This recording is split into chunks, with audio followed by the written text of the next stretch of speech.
LEGO just revealed their newest addition to the Lord of the Rings line, and this time we're going back to where it all began. This is an evolution of something from the past, but it's taken to the next level with a full-on tribute with more minifigs, more details, and a whole party packed into one display. So is this the ultimate LEGO Shire experience, or does it fall short of its potential? Let's take a closer look before you buy. If you missed out on a 2012 Bag End set, or if that one always felt a little too small to you, this new version might be what you were waiting for. This is also great for adult collectors who love storytelling through minifigs and scenery. You're not just getting Bag End, you're getting Gandalf's cart, scenes from the party, and that classic red dragon firework, which we'll get to in a second. If the other two Lord of the Rings collector sets were a little too expensive or intimidating to display, this one brings a much more relaxed vibe and a more manageable size. It also works for the newer fans who maybe didn't grow up with the original trilogy but saw the Hobbit movies and remember Bilbo's home. And if you're the kind of builder who likes models that feel more alive, like there's something happening in every section, this set is crammed with tons of little moments. But even if you're not like a hardcore collector, there's actually a lot going on here that makes it worth a closer look. First of all, it's not just a wall with a green door. This is a full hillside build. You get depth, elevation, and you get a complete interior. You're also getting 9 recognizable minifigures, including all 4 hobbits, Gandalf, Rosie, and 2 party guests. That's a pretty packed cast for a relatively smaller set. That fireworks scene is here with the red dragon build flying overhead, and you get swappable hairstyles to recreate the explosive moment. And the interactive features aren't just like tacked on. We get a stage that spins, a ring that transforms in the fireplace, and hidden items all over the place. Okay, but what about the actual build? Let's zoom in and see what they got right. So the Shire has always had this distinct vibe: bright green hills, cozy round doors, and peaceful scenery. And this set captures that really well. From the curvature of the roofline to the little details like sunflowers, a clothesline, and a wooden fence. The trees give a completely different vibe compared to Rivendell, and that red dragon firework build adds some movement to the layout. Even the birthday banner and barrels behind Bilbo's stage totally feel like they're straight out of the movie.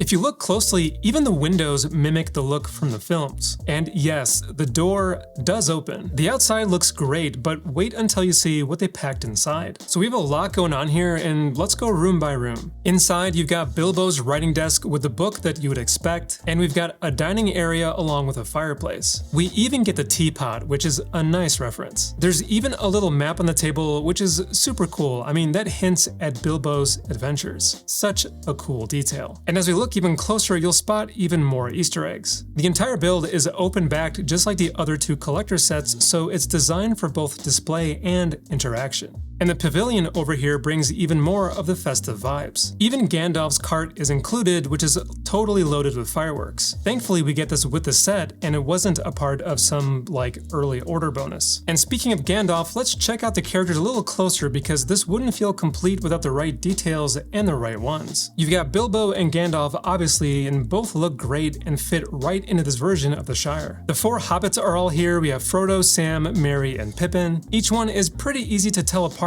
with their own outfits and expressions. It's a solid lineup, and I don't think anyone is missing, but let me know if you notice that maybe some additional characters could have made this even better. We've got to talk about the build itself because, of course, that part matters too. We're talking about a 2,000 plus piece set, which is spread out more horizontally versus the other collector sets that were more vertical. And you're not dealing with tall towers or fragile arches here. This is low and wide, which is perfect for a cabinet or a bookshelf. There's a lot of interesting shaping techniques going on here. I mean, the hills curve as smoothly as they can for LEGO, and the foliage is slightly varied to, like, break things up. Once it's built, you're going to want to show it off, and this isn't the kind of set where you like build and forget it. It's made to live out in the open. And if you want to split the build, you actually can. The scenes around the home can easily be moved around. And you can lay it across a bookshelf rather nicely if you want more of a diorama-like setup. In terms of scale, it seems to pair nicely with the others, and they all have different vibes. But beyond all the builds and features, there's something else that this does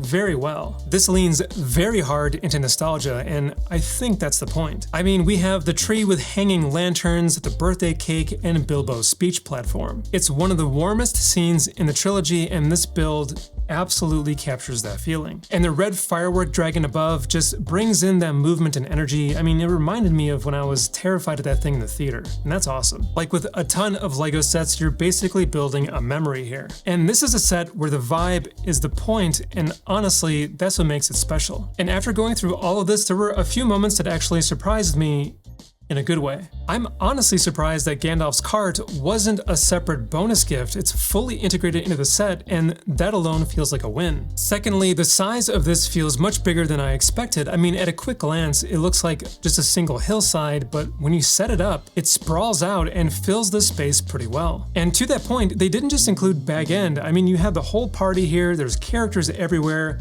the little stage where Bilbo disappears is animated. Everything just feels rather integrated. Also, the minifigures feel complete. You know, sometimes LEGO will only include a couple or leave something out to save space or include it in a different set. But this time they gave us the full Hobbit squad, you get Gandalf, there's even some villagers included. And seriously, it's got to be difficult to design rolling hills with LEGO, so I can appreciate what they did here. And just like every other set, this thing is not perfect, so here are a few quick things to keep in mind before you drop your money on this thing. So this is an open back design, which means you can't fully close it up. If you're hoping for a front and back display, you're gonna be disappointed here. And I feel like some fans would have maybe wanted a larger bag end, maybe something that focuses more on the inside of the house instead of the whole birthday party scene. This build goes for storytelling over an architectural deep dive. Also, a few of the smaller builds like the cake table or tent are more decorative than functional. They fill the space nicely, but they don't offer much value in terms of complexity. And if you already own the other two collector sets or are thinking of picking them up, this one just has a completely different tone. The other two are more grandiose and serious, and this one is just light and cozy. It's not a bad thing, just a shift from the others. And compared to the other two, this one lands at a higher price point for what you're getting, especially considering the size and piece count. So yeah, if you value like how many pieces you get for how much you're paying for it, this one is going to definitely be steep. But there's no doubt that this is built to hit you with nostalgia, and honestly, that's where this shines. And check this out, if you buy it on day one, there's a bonus build that you'll get with this Smeagol and Deagle fishing scene. It's small, but it does tie into the lore nicely that diehard fans are probably going to want to pick up. And if you want this bonus gift, here's all the info that you'll need to make sure that you get your hands on one of these on day one. These bonus gifts usually go pretty quickly. And I'm going to be honest, I was underwhelmed when I first saw this thing. I mean, some parts of the hill feel a little blocky from certain angles, and the layout is not as cohesive as Rivendell. But if you're a diehard fan of the series and you just totally love the nostalgic aspect of this, you will probably enjoy what we have here. And are you going to get this one on day one, later down the road, or wait for something else? Let me know in the comments below, and be sure to check out another one of my videos if you want to see more cool LEGO stuff. And as always, I will catch you in the next one.